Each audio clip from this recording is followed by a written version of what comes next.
Unified Bank Nailers profile is goaltender Francois Brassard. And Francois, the fans have started to like you already as you've had some really nice performances here at West Banco Arena this season. But an interesting start of the year for you. You go to AHL training camps and then jump into the action a couple of months into the season. What's that been like?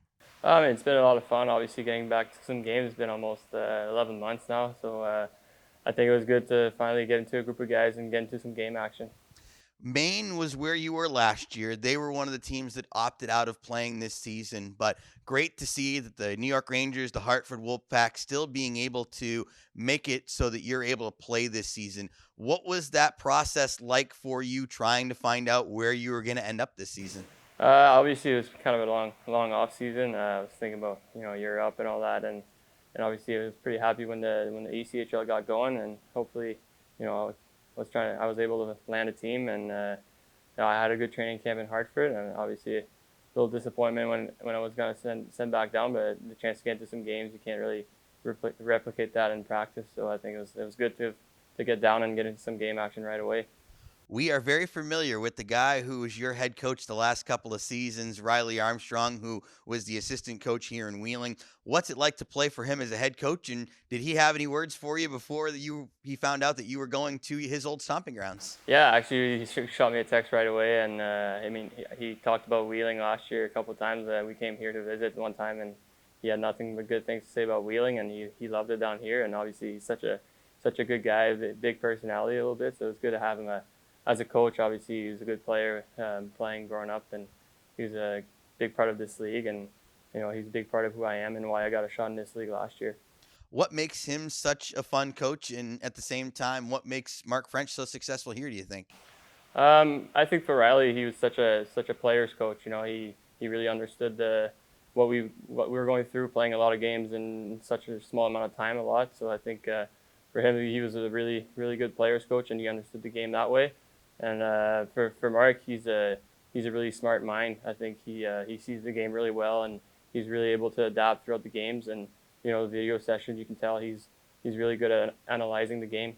A couple of ago, we saw you play back-to-back nights, get back-to-back wins over the Fort Wayne Comets. And there are some goaltenders who absolutely love playing the back-to-backs, and there are some that would prefer to have the day off in between and play a Friday, Sunday. Seemed like you had some pretty good success, though. Is it good? Is it fun playing the back-to-back? Can you get into a groove if things are going well?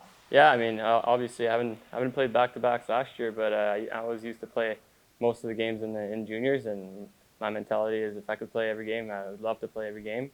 And then it's always trying to find a way to get your body in check, and do the recovery to be ready every night regardless. At the end of your junior career, there are some players who will immediately want to turn pro, and that seems to be something that catches their eye right away. But you opted to go to college instead, as you went to Carleton, who we have some ties to with our former captain Shane Baker, who also played at that university. Why was it the right decision for you to want to go the university path and still ultimately be able to turn that into a successful pro career? Yeah, I think I had not the opportunity I wanted out of juniors, so I think going to the college route was obviously not my first decision, but getting the school package out of the queue, and visiting the schools, and seeing that level of hockey, I think is what pushed me to go to college. And obviously the coaching staff there, and then the mentality is to try and push guys to go pro after their education, and I think it was the right decision for me. I didn't know going in I would spend all 3 years there and eventually get my degree. I thought I was going to play maybe 1 year and try and bounce up, but after seeing the level of hockey and the commitment from the guys there, I think it was the right decision to stick around for 3 years, get my degree, and then go pro hockey. Do you see a lot of scouts at that level now, maybe more than there were in years past, or ultimately, how did it go that you turned pro from there? I think regular season games is a little bit of there's not many people in the stands, and I don't think there's that many scouts. But when you get on a good team and you get a deep playoff run in the national level, the national championship, I think that's where the scouts are. And I think I've known for a while my last year that I was going to go to Maine. They got me a little early, so I think I was fortunate enough to get a deep push in the playoffs and be able to go right away. Starting to get some wins strung together here. What do you like about the team that you see in front of you? Because you've got the bird's eye view that not a lot of us have a chance to see. Yeah, I think we're actually a really deep team, and we have a lot of speed and a lot of skill. Obviously, we want to play in the net, but we want to be a little bit more conscious of our defensive game. I think we're going to win games by being strong in our zone, and that way we can have the puck a little bit more. And obviously, puck possession is going to be huge for us.